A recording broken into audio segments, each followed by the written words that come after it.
is because we don't own nothing. I mean, technically, we're all doing it. We're all making whoever owns the platform of all of this, we're making them rich. They the one who, at the end of the day, if they pull the plug, they would take away all these people, audiences, all of that. So they are really the ones who have the say so. So until we own our own truly outright, hey, we are somewhat slaves in a sense. Impact.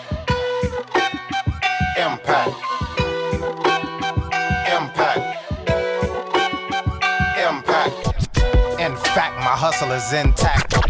In fact, my hustle is intact. In fact, my hustle is intact. My muscle tough as the hustle, the numbers is just that. And I'ma keep winning and sit back. I love the feeling of killing them with that. Attacking the process, tackling topics, master synopsis. This the residual impact, yeah.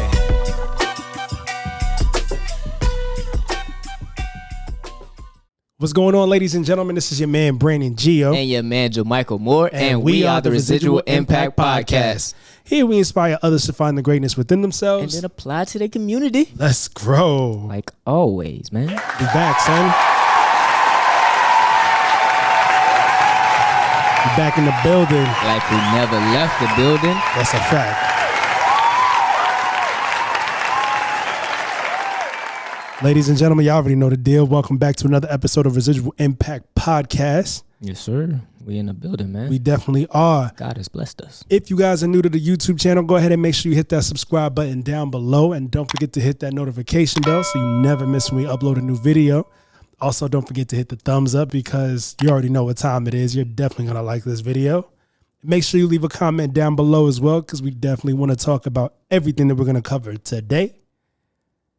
And thank each and every single one of you guys who are not watching us on YouTube for listening on the many podcast platforms that we are on. Too many to name, but those are good problems to have. Factual, actual. I don't know why I thought it was actual, factual. I don't know. I didn't even know why I said that, brother, man. I'm getting a little old, man. That's all that is. I'm older than you. Hey, speaking, how old are you? How old are you? Yo. This man does not want to. I'm 29. This man does not want to accept the fact that he is now in the upper 40s. Nah, man, you young, brother. You still young, man. Of course I am. All that youth.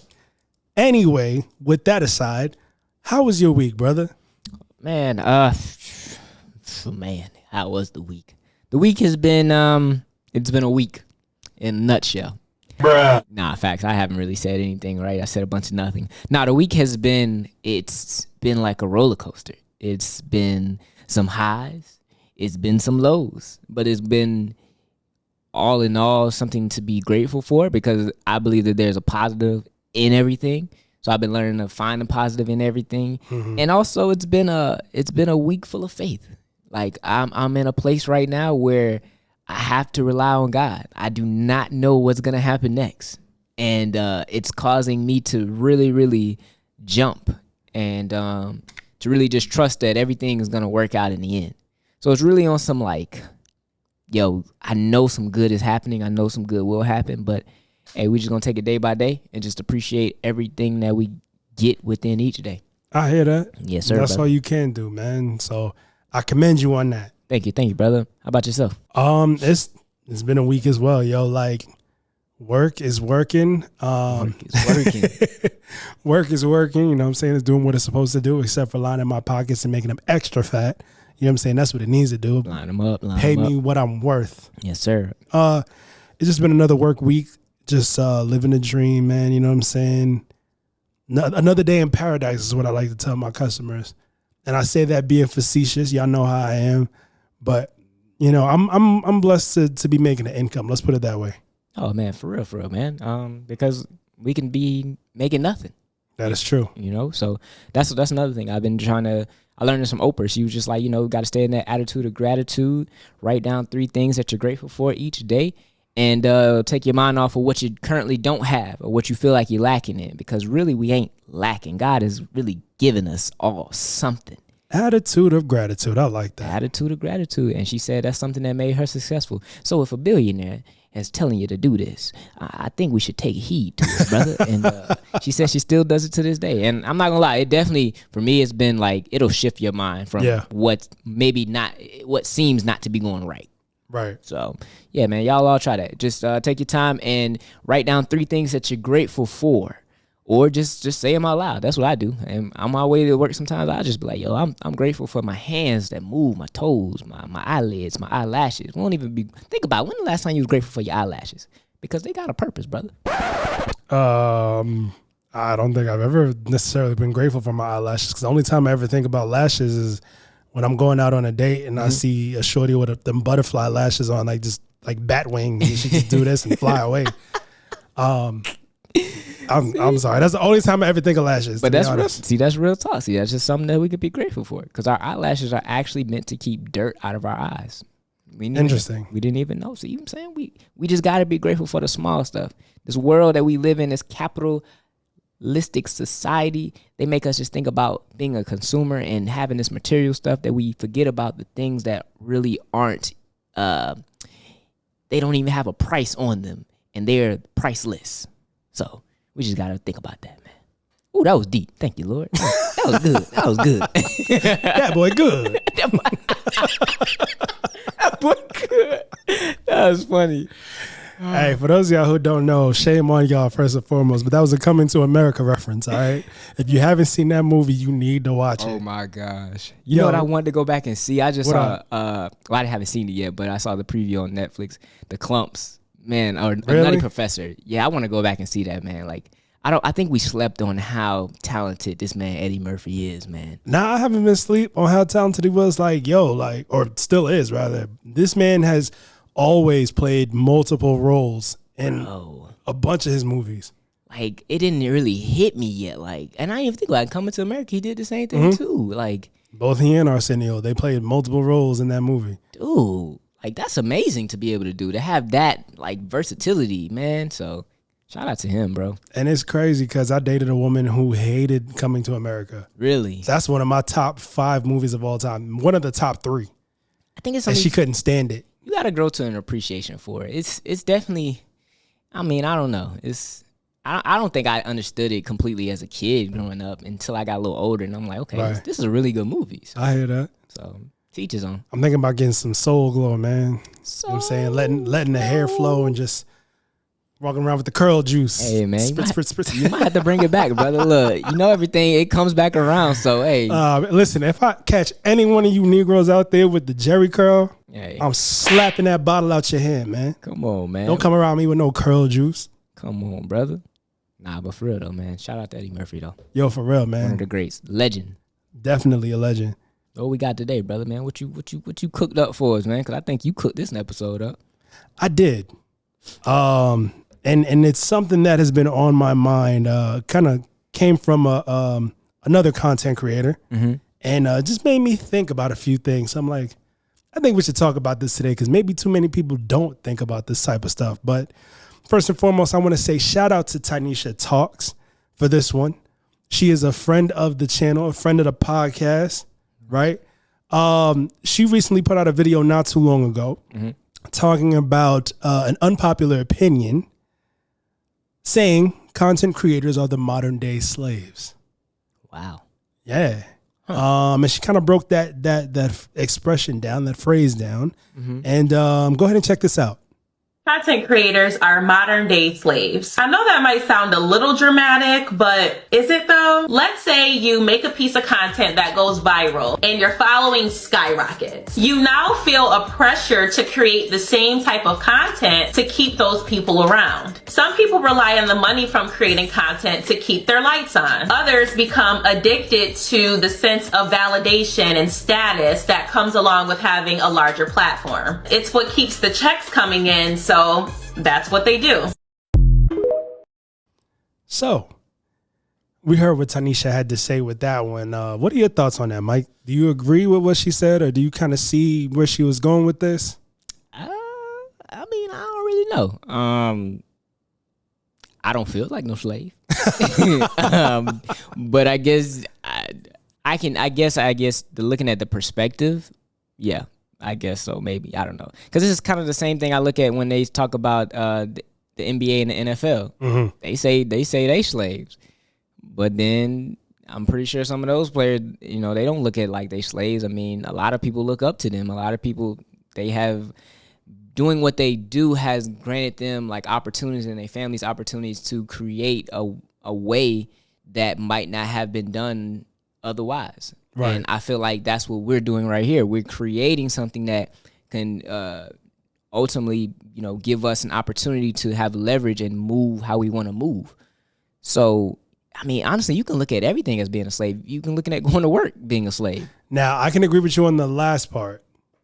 I mean, I also can kind of agree with you with NBA and NFL players. Mm-hmm. Not to get too deep into this, because I can go on and on about this particular point that you just made, but think about a lot of the times or most recent times where, let's say, Kyrie Irving was under fire last year for sharing a post on his Instagram story that was deemed anti-Semitic. Yes. And what happened with Ye and what he said that was also deemed anti-Semitic. Correct. We did a whole episode about it, right? Correct. Because of the things that were said from Ye or the things that were shared from Kyrie, they had a lot of stuff pulled from them. Yeah, they did. Nike pulled Kyrie's deal. Adidas pulled Kanye's deal. Kyrie was benched pretty much from a bunch of NBA games and stuff like that. So with that being said, like some of the sportscasters who were looking at Kyrie's, I guess, punishment, for lack of better words, like some of the sportscasters who were looking at his punishment from the NBA, like a lot of people were really talking down on him. Yeah. Like, for example, favorite player of all time, Shaquille O'Neal, called Kyrie an idiot. Yeah. In all honesty, man, even though he's my favorite player ever, like I lost quite a bit of respect for that man, for him calling Kyrie that for a decision that he made. Correct. I think that was completely uncalled for, and it just showed who was like still shucking and jiving for massa, because one of us decided to stand up for what they believed in, and who was willing to really like be on Kyrie's side. Yeah. And you think about with Colin Kaepernick when it came to the NFL, when he decided to take a knee, to this day, is he quarterbacking for anybody right now? No, he has not gotten a job. And that has been an ongoing thing for years. Yeah. The NFL pretty much kicked him out because he decided to take a knee during the national anthem. Yeah. An anthem that was written like centuries ago, and one of the verses in the anthem was overtly racist. Mm-hmm. You know what I'm saying? And some of the players backed up Kaepernick, but why wasn't like the whole league or the majority of the league, which by the way is majority black, why weren't they sticking up for Cap? Because if you think about it, in both Kyrie's situation and Colin Kaepernick's situation, if you don't have any black players in the NBA or the NFL, they all decided to boycott, right? Yeah. Let's say every single one of them decided to boycott. Yeah. The leagues wouldn't have any choice but to meet, certain demands or to treat these players with respect in that aspect. You know what I'm saying? Yeah. But you know how hard that would be to get everybody though on the same page. But that's the thing though. So many of these players out there are so concerned with the money. They just like, I'm not giving up my, my check for something, this strong that I believe. Like, nah. I mean, look at it like this. Even if the same thing, or let's think about it on a smaller scale. If you saw someone at your job, they was mad about something on their paycheck, and they say, yo, come on, let's go out here and boycott. We all gonna go out here. You're gonna be like, well, hold on, bro. I still got rent to pay though. And it's gonna be hard to get everybody to go and leave. But yes, if all y'all were to leave, it would make an effect. Yeah. But it's just not gonna be that easy. I know it's not easy. But when you think about, and I get it, not every single like NFL player and NBA player is a superstar to where they're making like millions and that's another thing too. Stuff like that, like multi-millions, and even being like good with their finances or like budgeting their finances. Because some living paycheck to paycheck still. Yeah, I get it. I understand that, but like, I don't know, man. I think it's to a point to where they truly could have made a difference if every single one of them stood up. Yeah. I really think, though, that if the league met any one of the players' demands, like if it was a bunch of them that decided to walk out or boycott, whether it be the NBA or the NFL, that boycott wouldn't last long at all. Right.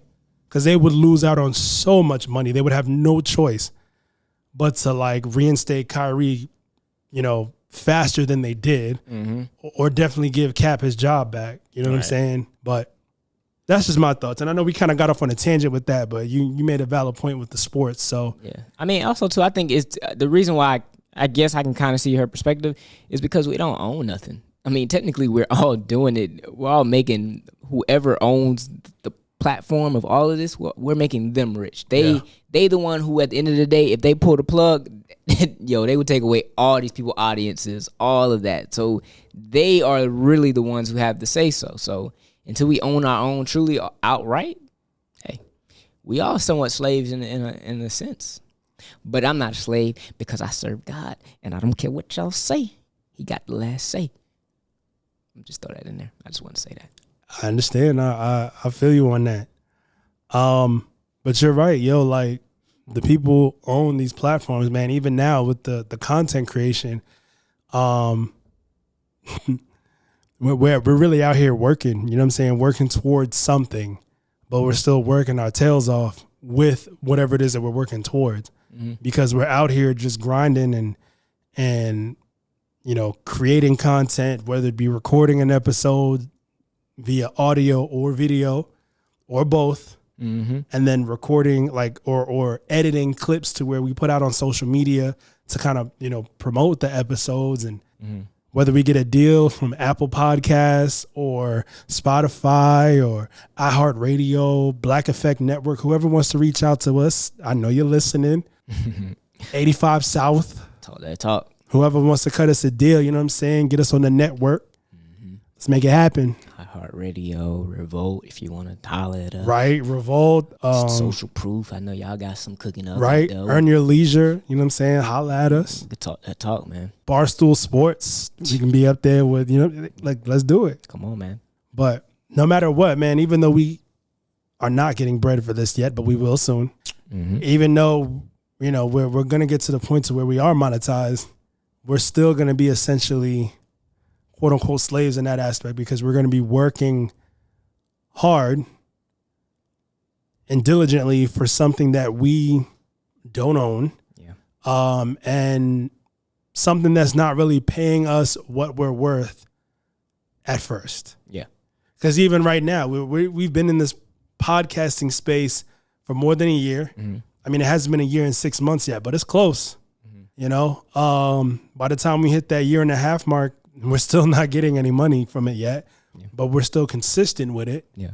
So, but also the return is well, for me, the return is greater than the financial aspect of it to me. I mean, what type of return are we talking about, brother? I mean, when I see the residual impact of people saying, hey, I saw this episode and I saw what this person was talking about. Right. And it really hit me. It had me thinking, yes, sir. To me right there, that's a return that you can't even put a monetization. I don't even know if that's the right way to use it, but you can't put a dollar price, amount. That's what it or is. Or price. You can't. Either one would be right. You can't do that. Yes, sir. Because it's priceless. So well, in that way, I feel like we getting our return right there. You already know. And on top of that, though, that financial is going to come, though. Well. So that's it. Thank you, brother. Preacher. Thank you, brother. So, but nah, truly, that's how I feel. But I know that money's coming, bro.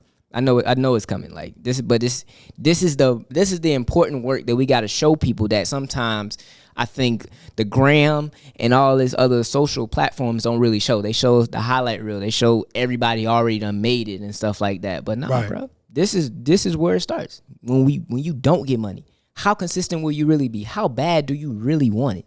And I think that's with anything, man. That's it right there. I really like that you know what I'm saying, that you brought that up, because in all actuality, man, if you ain't working hard enough while you ain't getting the bread, come on, how do you expect to work hard when you do start getting bread? Yeah, man. People going to start lacking. People going to start slacking off when it gets to that point. You're going to be like, oh, man, I'm good. Nah, I got it. And right, I made it. Yeah, bro. Like, nah, you ain't make nothing. No, bro. And that shows me that you're really only working for the bread. You didn't really, because to me, for us to call ourselves residual impact, man, are we really trying to make an impact then? Or are we really just looking for the dollar amount? No, we want more than that. Right. But we want that dollar amount too, though. Of course. You know what I'm saying? But for real, like we really want to impact this world in a way that we know we can, because we got something to give. We definitely have something to give, but at the same time, you know what I'm saying, impact don't just pay our bills. Bruh. Big facts, though. But in a way, It will. It will. It definitely will. It will. It will. But again, I mean, not necessarily looking at this from a monetary standpoint, man. We do work our tails off. Like we can't argue that. Whether we getting paid or not, this is this is a job in itself, man. Content creation is a job after I clock out from my 9 to 5, yo. Because when I get home from work, even though I'm working like maybe a 12-hour day, I still will go home and probably dedicate at least half an hour to maybe 2 hours max on the podcast, and then go to sleep at like 2 a.m., 3 a.m., and then wake up at like 8 to start my next day at work. Talk that talk. So make sure y'all understand that, man, that this space, even if you want to be in it, it definitely is still work to be an entrepreneur or to go after something that you really believe in. Just because you ain't going to work no more don't mean that the work stops. Yeah. Nah, brother. It's just a different type of work. Yeah. Yeah, I mean, it'll pay off. Like, it definitely will pay off. It will, bro. It will. To me, how you do anything is how you do everything. So the way we doing this is going to carry on to relationships. It's going to carry on to friendships and just how you do everything else. It's going to show because you won't give up. You'll have discipline. So fitness, all of this works together. So I think that speaks volumes. It definitely does. So again, shout out to Tanisha for the conversation starter, because this was something that really stuck out to me, and I figured we'd chat about it for a little bit. Big facts. I think I was listening to something else of hers too. She was talking some real game about just women and, you know, the state that women are in right now. But I ain't gonna get into that because I don't have her here present, of course, to explain. Coming soon. Yeah. We definitely gonna have Tanisha on the show soon. Yeah. You know her personally? Yeah. I met her at the Roommate podcast event. Okay. Yeah. Most definitely. Last year. So we met there. We chopped it up a little bit, exchanged socials. I don't think I have her number, but you know, we definitely we talk in the DMs often. Yeah. So we definitely need to get her on the show or show up on her show. I think that would be dope, man. Yeah. Very good conversation. Okay. But you know, to kind of prove that point, you know, Mike, you and I were talking about this earlier today before we started recording. What's that? There's another clip that we saw that kind of goes to the point that Tanisha made about content creators being essentially quote unquote modern day slaves, right? Mm-hmm. Now, this kind of speaks to that point a little bit. It doesn't throw the words modern day slaves out there, but there's a clip that you and I saw earlier on Instagram, courtesy of the Encore podcast, where they were talking about content creation, or essentially going after your dreams, right? Okay. And how much work it takes to go after your dreams, and how much work it takes to be in a relationship with somebody, and why. Well, matter of fact, let me just go ahead and throw this clip out there. You guys check this out. We'll talk about it in a second. Yes, sir.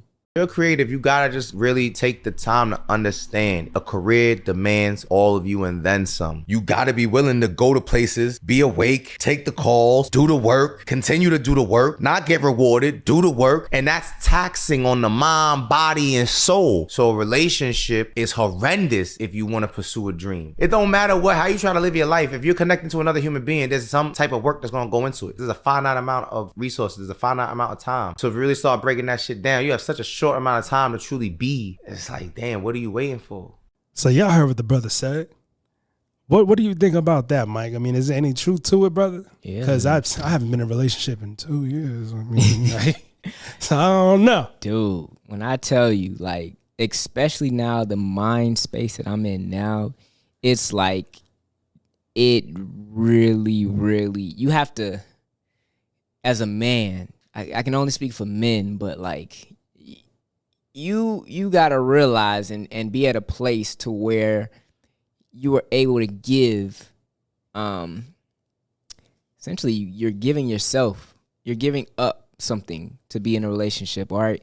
Because it takes a lot of time and effort to put towards something, to make something great. And with a relationship, dude, if you want it to work, it's gonna take time and effort. But with a business, if you want it to work, it takes a lot of time and it takes a lot of effort. So you just gotta kind of choose your battles, bro, because one of the other may at certain points suffer, of time, you just know, a little bit. I wouldn't even call it suffer. It's just gonna have to get a little bit. Well, I guess take a back seat. I don't even want to say take a back seat. It's just it won't be as strong of a focus on as something else. So Okay. it's, you know, it is true though. What he's saying is true. But you gotta. I think as men, it's important that we don't forget about our purpose, because I think our purpose is honestly what makes us really attractive. Our purpose is what's going to sustain us. Yeah. You know, relationships are great, and we make sure that we should strive for that to be strong. But at the same time, too, you can get lost in a relationship, but your purpose actually takes care of you. You know, a relationship is supposed to take care of you in a certain way. It's supposed to aid you, but your purpose, it's meant for you. Like when you walk in your purpose, like, bro, there's doors that open and things like that will just unreveal, and it'll make you a better person. And then your relationship's supposed to add to that in some way. But sometimes I think we do get it backwards. Right. And then life has a way of like, okay, hold on now. Let's realign. So I dig that. what you think about it though? Yeah, man, I wholeheartedly agree. Like, one of the reasons why I haven't been in a relationship in 2 years is because I'm focused. Mm-hmm. Like, I've gone out on dates here and there. You know, I've talked to, I would say at most 3 or 4 different women, not at the same time. Oh, brother, yeah. Not at the same time. Make sure you clarify that, man. I had to. Gonna have some comments. But over the past 2 years, I've been on, a few dates here and there. Mm-hmm. And it's tough, yo. Like, I can't give my energy to a woman, especially like, okay, I'll finish that sentence, but my last relationship, I know that I was, like my ex needed a lot from me, a lot of attention and stuff like that. And I used to sell cars for a living. I worked at a car dealership. I was putting in about 60 to 70 hours a week at the dealership. And there would be times where like I'm sitting there, calling customers up and trying to get cars ready and stuff. Or maybe it might be a little slow day at work every once in a while. I'd be on the phone with my girl because she'd want to call me and, want to talk and stuff like that. I'm just like, yo, like, I'm at work. If a customer comes up asking for me, I got to go. Yeah. And I also have other stuff to do in my workflow for the day, so I can't sit on the phone and talk all day. For sure. But yeah, man, we talked all the time. And then when I would get home at night, she'd still want to sit and talk on the phone. I was like, yo, like we talked earlier today, and I'm not trying to brush you off and I'm not trying to make light of the situation, but it's like, I get that, women need attention. Not even just women, but relationships require attention. Yeah. Your partner requires attention from you. Your partner requires to talk to you, to spend time with you and, stuff like that. Yeah. The two of us were kind of long distance at that time when I was selling cars. She lived like 4 hours away because she was in school in a different city, but same state, you know what I'm saying? Yeah.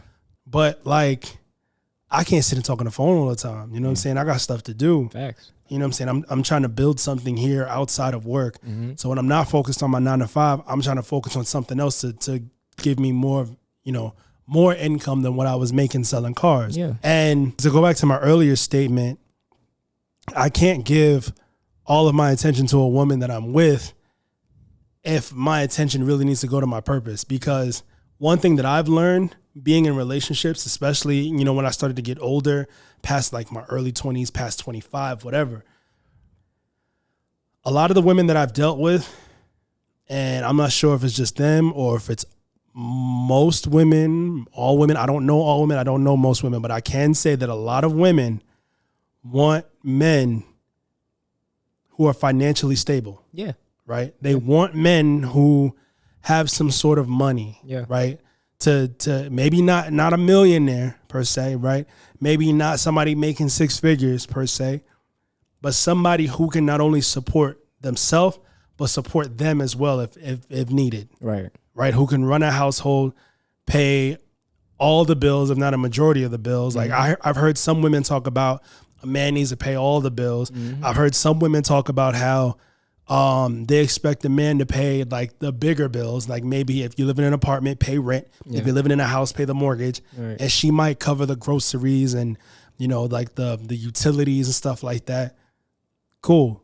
Whatever works for you, right? I'm not saying relationships are one size fits all, but I know that everything that I've heard from both of those types of women have finances around it to where the man is paying for the bulk of everything, if not everything. Of course. So it's safe to say that these women, for the most part, want men who are making a substantial amount of money to be able to provide them a certain lifestyle that not only they can provide for themselves, you know, as grown adults, but, you know, a lifestyle that they can provide for a family. Right.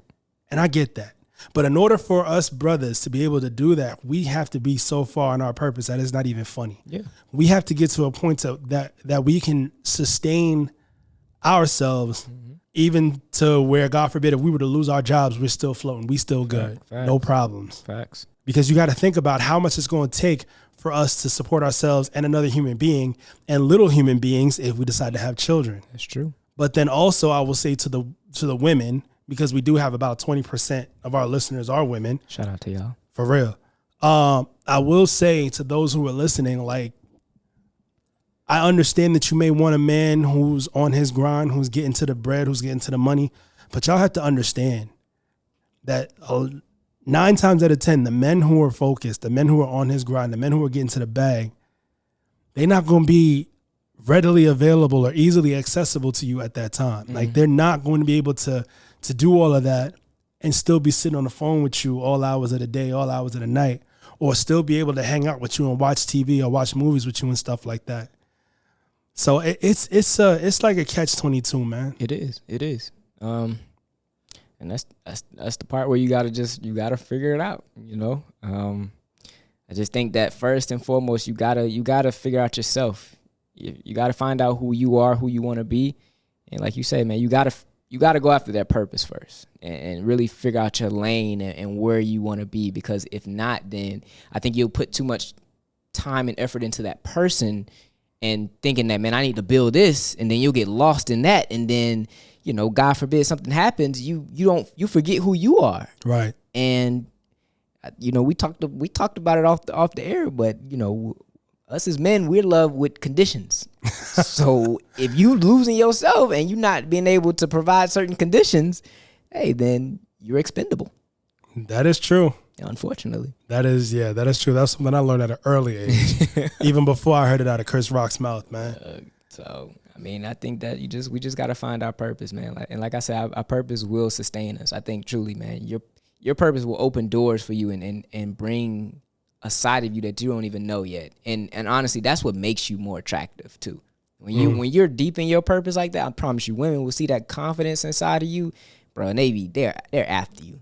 You trust me, they smell it on you. It's like a fragrance. So, and it's crazy, because I did see this one clip, and you know, I know where to find it, so I'll go ahead and insert it in a second. But shout out to Toxic Tangents Pod.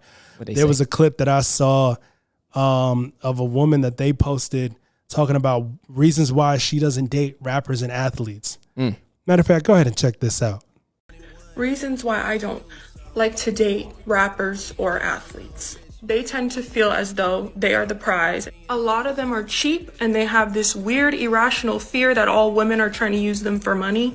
Yes, the money and the fame and accolades is the prize, because that's the reason why you want them.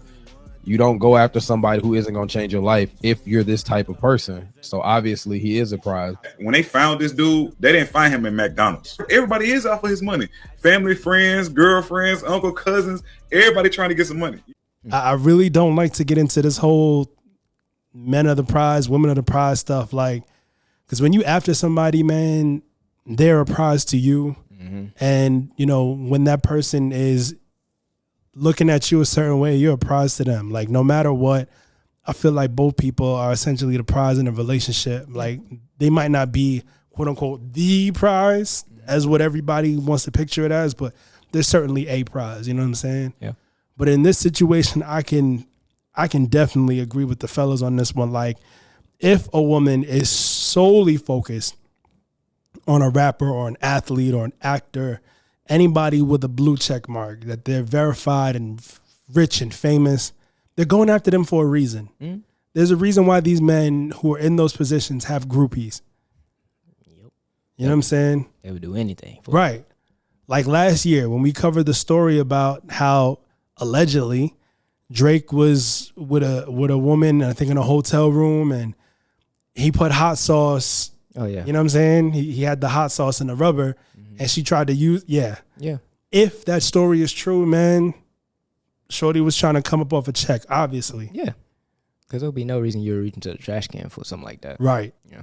So in that case, you're after a man of that caliber, a man of that status, a man with that amount of financial means for a reason. Mm-hmm. And if you're strictly going after men like that, then yeah, he has to be some sort of valuable to you and others. He has to be some sort of prize. Yeah, most definitely. He's a come up. He could change your life forever. But this is why I say it's you know, aside from rappers, but it's just important that we focus on our purpose because it makes us high value. You know, R.I.P. to Kevin Samuels, he used to always talk about this, you know, being high value men. And I think that's something that we need to focus on is becoming so valuable that we don't just take, first and foremost, when you become valuable, you won't just accept anything. Right. Like you get to a point where you know your worth. So I think that's important. But sometimes you don't find that until you walking into something that you know, like, yo, this is my lane. Like this, I know when I do this, yo, ain't nobody touching me because you know that you are gifted in that. Like this ain't something that I can't explain. Like for instance, I can only, you know, give my personal opinion. I can't explain when I encourage people. I don't know where it comes from, right? But I can do it every day. Like you can put me in front of literally 100,000 people and I would have no problem encouraging every single one of them. I can't explain that because that's something that was just given to me. And I feel like when you walk in that, bro, that's something that's just, it makes you valuable and people see that. But I think we all got to get to that space where we realize and acknowledge that gift that's inside of us because we all got it. But sometimes the world makes you want to focus on other stuff instead of that. True. That's what we gotta learn. But also with women too. I know we didn't really speak of that, but women need to figure out their purpose too. Of course. A woman can get lost in a relationship too and forget who they are. And they can get wrapped up in these guys and making these guys, you know, a guy could use a woman thinking that, you know, I need you. And some guys will abuse that. Yeah. And then I can honestly say this, man, like I know I've said it before, but no matter how much money I have, no matter how wealthy I am, if I'm still single by the time I'm like a multimillionaire, whatever the case may be, 6 figures, whatever, I'll still look at a woman at like Chick-fil-A or something, of course, if she's attractive and legal, obviously. Yeah. That woman's occupation has like no type of deterrence or like it doesn't play any type of factor on whether or not I would want her or not. You know what I'm saying? Like if I find a woman who's attractive and she has great conversation, I don't care if she told me she worked at Stop the cap. Bruh. Let me stop the cap on that one because we all, like, I haven't eaten McDonald's since I was in college. However, we all know the stereotype when it comes to like people who work at McDonald's. No offense to y'all, but no offense. Y'all have a stereotype. I'm not gonna lie. Like people know, like the two polar opposites going to Chick-fil-A. Yeah. Hey, welcome to Chick-fil-A. How may I serve you today? Oh, my pleasure. You right. Pull up to McDonald's. What you want? Bruh. What you want, bruh? Our Frosty machine down right now, okay?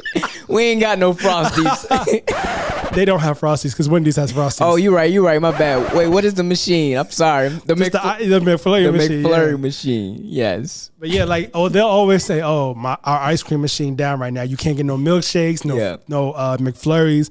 You can't get no sundaes or ice cream cones, whatever the heck they got. You know how I figured out why they said that though? Why? Because they don't want to just serve ice cream? No, I had a guy that worked there. He was like, the reason why so many McDonald's say that is because the cleaning process of that machine takes way too long and too many people don't want to go through the process of it. So a lot of times when they say it's not working, it actually works. They just don't want to go through the cleaning process of it at the end of the night. Just a little fun. So what is that, like in the owner's manual, or the franchisee manual? I'm just saying. Look, I'm just saying because apparently that. I mean, like when I said I haven't eaten McDonald's since college. Like y'all know, I went to Georgia State. There was a McDonald's right there by Grady Hospital, which is right near campus. That's true. That used to happen like later on in the night, so I get it, the whole cleaning process stuff, but. Yeah. Also, there's one McDonald's by 316, by the Quick Trip in Lawrenceville, whatever.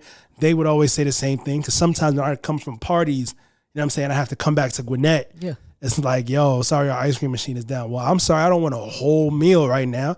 I just want a McFlurry. I just want a milkshake, something. I want to deal with it, brother. But anyway, I know we got off from the tangent with that. That was definitely a tangent. I just had to get that information for y'all because some of y'all mad right now. Some of y'all just don't know the real tea, man. But that's it, bro. But it's like, my point in saying all of that was, I don't care how much money I have, man. I'll still talk to a woman who even works at Chick-fil-A.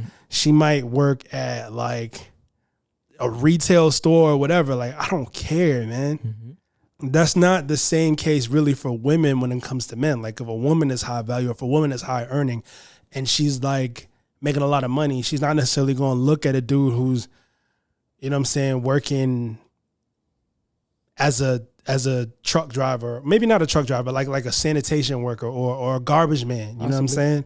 I hate to go off on these tangents, but like just kind of like to prove certain things that we're saying at this point, like this is something that happens often, more times than not, and a lot of people don't think about. But there was a clip that went viral not too long ago. Shout out to 8 at the Table. They had this conversation. It was the dude Rico and 2 other young ladies who were on the show with him. And he was talking to them about occupation and like titles. Like, would you be upset or would you be ashamed to tell your friends that your man worked here versus working here? Mm-hmm. Right? And pretty much here was the outcome. I would take a mechanic over a McDonald's worker. Even if he makes less? I feel like the title is more respectable.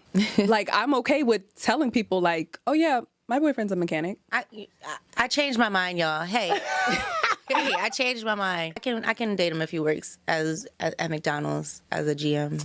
Out of here. I can do it as a GM. Yeah. Think about the 89. I'm just thinking about it. Like, it's really not that deep. I think that we let other people's perspective about us and how they feel affect our choices that we make in life, and that's what holds a lot of people back. Mm-hmm. And I think now that I'm letting my brain exercise a little, I really am not that shallow. Like, I'm the type of person that can take you for who you are, and if you work and you do what you got to do, and you make sure you maintain a certain lifestyle that works for me, and because that's what I'm going to do for myself, then we're cool. Like, wherever you work is your business. Now, when I go out and hang out with my friends, I am going to, put a little dash of seasoning on your title, but at the same time, I respect it. I can work with it.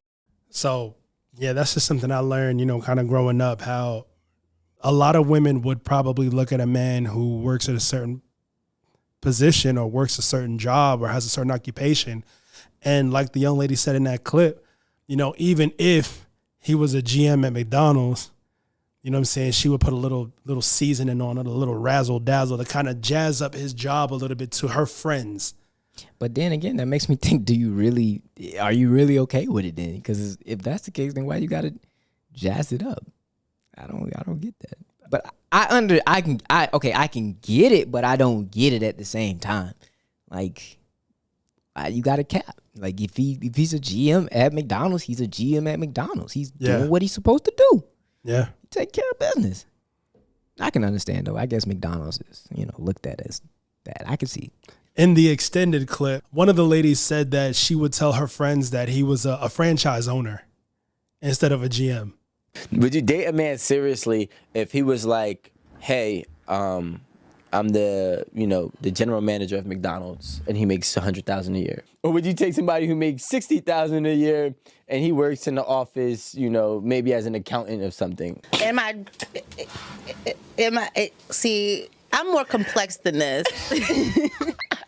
Who's giving me better D? Because that's what it boils down to for me. Okay, sorry. All right. D is equal. Treatment is equal. Everything is equal. One works at McDonald's. It's just the title. Like, he's a GM. I can definitely take him. Like, I can date him. Yeah. So I can say that I honestly probably wouldn't be as comfortable to say he's the GM at McDonald's. I mean, just because of the pedestal that I put myself on and where I... Oh, McDonald's is beneath you. No, I would have to tell people, my husband owns the McDonald's franchise. Like, he owns... But what if he doesn't? He doesn't. That's a capaholic. Stop lying. Yeah, stop the lie. I'm so basically willing to run with. Like, yeah, I kind of see him on the one on 42nd Street. So basically for you and I, for Amanda and I both, it's a little bit uncomfortable to say that my man is working for McDonald's. That is wrong. I know my wrongs. I'm righting my wrongs. You know what I'm saying? That is very, very messed up for me to even have to pause and think, because it's a man working on having an honest job, and so what? That's the title. It is, and it pays very well too. He's working and growing in a business, and that's cool. I admire that. Okay, in my opinion, okay, right? What do that woman do? Like, I can get how they can, say, hey, they might not want to tell their friends such and such what he does, But then I better be able to tell my friends, hey, yeah, she's out here doing hers too.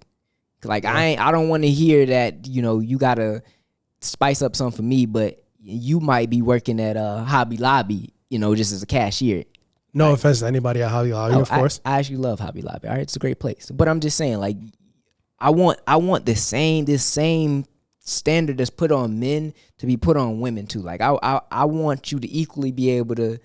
I got to be able to say, I'm proud of you and stuff, and not ashamed about where you work. Just like you don't want to be ashamed of me or where I work, which I don't think matters. But that's just the world that we live in, unfortunately. I mean, to me, it don't matter. Like, again, like, I'll take a woman at Chick-fil-A if I'm like the CEO of some company. If there's a woman who's bringing value to my life, no matter where she works, I'm proud of that. Yeah. You know what I'm saying? It goes on. Yeah, we also got to look at the parents. We got to go back to the parents. That too. A lot of these girls, it's just unfortunately, they weren't raised on certain standards nowadays, and social media has definitely formed a lot of people's minds, and that's what we're seeing a result of, I think. And I think people haven't traveled out of the states enough. We need to get people more cultured, because if you go outside of the states, bro, we have so much more, and these people look at us as like, man, first and foremost, they spoiled, but dude, these people are so much more grateful with so much more little. So sometimes, man, I think we need to get up out of our own surroundings and environment. And it's crazy that you brought that up, bro, because this was something I've wanted to talk about in a future episode, and maybe we can kind of like expand on it a little bit more. Mm-hmm. But I wouldn't mind going to a different country and seeing the black women around the world just to see what other women are like, because I've yet to leave the country, man. Oh, man. Yet to leave the country. I don't know what else is outside of the United States, man. I've never experienced it. Dude, I recommend that for everybody. It changes your perspective just on life and just having more of an appreciation for what you have. Now, granted, I haven't been outside of like, I've only been basically in the Caribbean for the most part, but I've been in multiple places in the Caribbean and a little bit outside of the Caribbean. But bro, like it definitely makes you look at stuff different. You appreciate what you have. That's how I know about women more in general. I'm like, not all women think this way. And you go to outside places, and women they just appreciate men a little more. And it sound bad, but they serve them a little different than they serve. I know exactly what you're talking about. I know some people are going to take it the wrong way, but I know exactly what you're talking about. Like, I'm not talking about being a servant. Like waiting hand and foot for a man, but it's like there's a different level of respect from certain women in other countries versus here. Right. So now I get it. You know what I'm saying? I'm not knocking anybody's hustle who wants to go to a different country and potentially find a wife, but I agree. I know we seriously got off on a huge tangent with that one, because I definitely didn't expect to talk about that. Like I said, we could talk about it in a different episode later on down the road, because definitely one of my friends has been bugging me to go with him to Africa. Like, he frequently flies back and forth between the States and Africa. And he was like, yo, the women out here, they're completely different. Yeah, I believe completely different. I believe it, bro. But you won't know until you experience it. Right. Yeah. So you think that's how women are, but no, we different, bro. They're different. So hey, I told him I'll fly up there when I get my money up, not my funny up. So I'm working on stacking this bread. Maybe one day I'll take a trip out to Africa and see what he's talking about. Yeah, most definitely, man. At least experience it once. Yeah, at least. Well, I don't know about Africa because I ain't never been to Africa, but just experience somewhere outside of the States at least once, which I think is gonna come soon. I know it's coming soon. It's coming soon, brother, man. I know it's coming soon. Yes, sir. Lord willing, when still being alive, it's coming soon. Sir. It's gonna happen. I already know. Sir. I already know. But what we got next, man? So, Mike, man, I actually had way more to talk about, but since we're running out of time today, this is gonna be an episode that's not as long as our other ones, which is okay. You know what I'm saying? It's quite all right. Well, man, I think this definitely was a good one, man. We you already know when it comes sporadically like this, it definitely was meant to be said. So yeah, because half the stuff wasn't even on paper. Like it really, we probably started the first thing off, and then after that, just one after another. So, and since we're a little pressed on time today, we definitely don't want to run too long. Yeah. So with that being said, Mike, do we have anything for the people? Only the outgoing mantra that we always say, which is where you are today It's a residual outcome of the thoughts you've had in the past. Straight like that. No way else. Till next time. Peace. Peace out.